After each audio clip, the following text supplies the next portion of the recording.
কোনো রকম ছানা ছাড়া শুধুমাত্র সুজি দিয়েই আজকে শেয়ার করব দুর্দান্ত স্বাদের সীতাভোগ মিষ্টি। যখন তখন মিষ্টি খেতে মন চাইলেই এই রেসিপি ঘরে যদি শুধু সুজি থাকে তাহলেই তৈরি করে নিতে পারবেন। বানাতেও সময় একদমই কম লাগবে। কড়াই নিয়ে নিলাম 1 কাপ দুধ। দুধটা উষ্ণ গরম অবস্থাতেই হাফ কাপ সুজি দিয়ে নাড়াচাড়া করে নিচ্ছি। এক হাতে কিন্তু সুজি দিচ্ছি, আরেক হাতে কিন্তু নাড়াচাড়া করছি।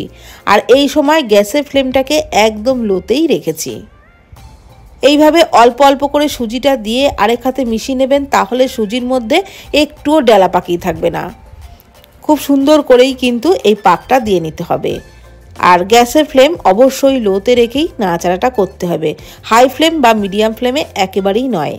আর ডোটাকে নাড়াচাড়া করতে করতে দেখবেন সুজির মিশ্রণটা একটা ডোয়ের মতো হয়ে যাবে, ঠিক এরকম একটা মন্ড মতো হয়ে যাবে। ততক্ষণ পর্যন্ত কিন্তু এটাকে নাড়াচাড়া করে নিতে হবে। তারপর মন্ডটাকে নামিয়ে যাতে একটু ঠান্ডা হয় তার জন্য একটু ছড়িয়ে দিলাম। তবে খুব ঠান্ডা কিন্তু করে নেওয়া যাবে না, মানে উষ্ণ গরম অবস্থাতেই এটাকে ভালো করে মেখে নিতে হবে। হাতে একটু ঘি মেখে নিয়েছিলাম।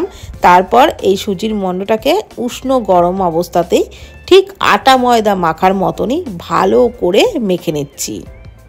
যত ভালো করে মাখা হবে ততই কিন্তু নিকুতি মিষ্টিগুলো একদম প্লেন হবে, একটুও গায়ে ফাটল থাকবে না। এবারে ভালোভাবে মেখে নেওয়া হয়ে গেলে দুটো ভাগ করে নিলাম, একটা ছোট ভাগ আর একটা একটু বড় ভাগ করেছি। ছোট ভাগটার মধ্যে দিয়ে দিলাম সামান্য ওই 2 পিঞ্চ মতন বেকিং সোডা। তারপর ভালো করে মেখে নিলাম। খুব ভালো করে মেখে নেওয়া হয়ে গেলে এর থেকে ছোট ছোট বল তৈরি করে নেব, মানে নিকুতি বানিয়ে নেব। একদম ছোট ছোট করেই বলগুলো তৈরি করছি। আর খুব ভালো করে মাখার কারণে কিন্তু এই বলগুলোর গায়ে দেখুন একটুও ফাটল হয়নি, খুব সুন্দর তৈরি হয়েছে। তো একইভাবে আমি সব বলগুলোকেই তৈরি করে নেব। এই একটা ভাগে যে কটা বল হয়েছিল সব কটাকেই আমি তৈরি করে নিচ্ছি। দেখুন সবগুলোকেই তৈরি করে নিয়েছি। এইবার একটা শিরা বানিয়ে নেব। একটা কড়াইতে 1 বাটি চিনি দিলাম, ওই বাটিরই হাফ বাটি জল দিয়ে দিলাম। তারপর চিনির শিরাটাকে ভালো করে ফুটিয়ে নেব। আর এখানে কিন্তু কোনো একতার বা দুতারের শিরা তৈরি করব না, একটা পাতলা শিরাই তৈরি করে নেব। দিয়ে দিলাম একটু গোটা গরম মশলা, ফ্লেভারটা ভালো বেরোবে। এবার শিরাটাকে ফুটিয়ে নিচ্ছি। শিরাটাকে কিন্তু ফুটিয়ে নিয়েছি আর এরকম একটা পাতলা শিরাই তৈরি করে নিয়েছি। এবার গ্যাসের ফ্লেম বন্ধ করে দিয়েছি। এখন আরেকটি কড়াইয়ে সাদা তেল গরম করে নিকুতিগুলো ভেজে নিচ্ছি। নিকুতিগুলো তেলে ছেড়ে দিয়ে গ্যাসের ফ্লেম মিডিয়ামে রেখে উল্টে পাল্টে নাড়াচাড়া করে বেশ লালচে কালার করে কিন্তু ভেজে নিতে হবে। আর এগুলো একটু সময় নিয়েই ভাজতে হবে। ভাজতে ভাজতে দেখবেন এর গায়ে একটা আস্তে আস্তে লালচে কালার চলে আসবে। এর থেকেও কিন্তু আরও একটু কালচে করে ভেজে নিতে হবে। ঠিক এরকম কালচে মতো হয়ে গেলেই নিকুতি কিন্তু ভেজে নেওয়া হয়ে যাবে। এর থেকে বেশি আর কালো করে বা লাল করে ভাজবো না। এখন তেল ঝরিয়ে এগুলোকে তুলে নিচ্ছি। আর নিকুতিগুলো তুলে নেওয়ার পর যে শিরাটা বানিয়ে নিয়েছিলাম সেটা কিন্তু এখন ঠান্ডা হয়ে গেছে। তো ওই ঠান্ডা শিরার মধ্যেই নিকুতিগুলো দিয়ে দিলাম, একটু নাড়াচাড়া করে নিচ্ছি।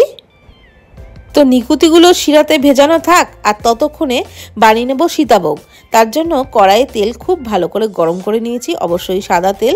তারপর একটা গ্রেটারের মধ্যে যে আরেকটা মন্ড রেখেছিলাম সুজির, সেটাকে এইভাবে হাত দিয়ে ঘষে ঘষে দিচ্ছি।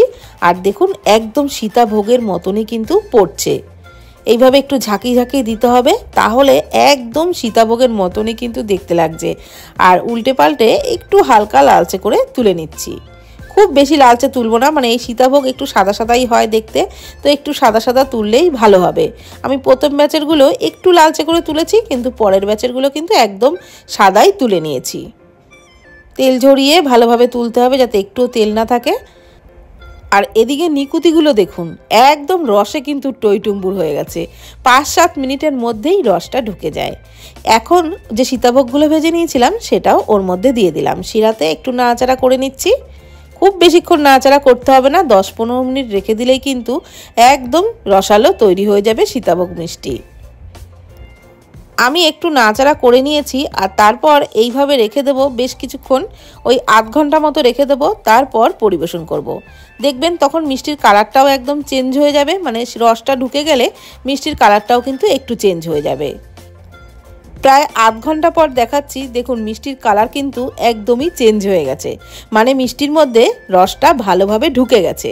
তো আমাদের সীতাভোগ মিষ্টি একেবারেই তৈরি।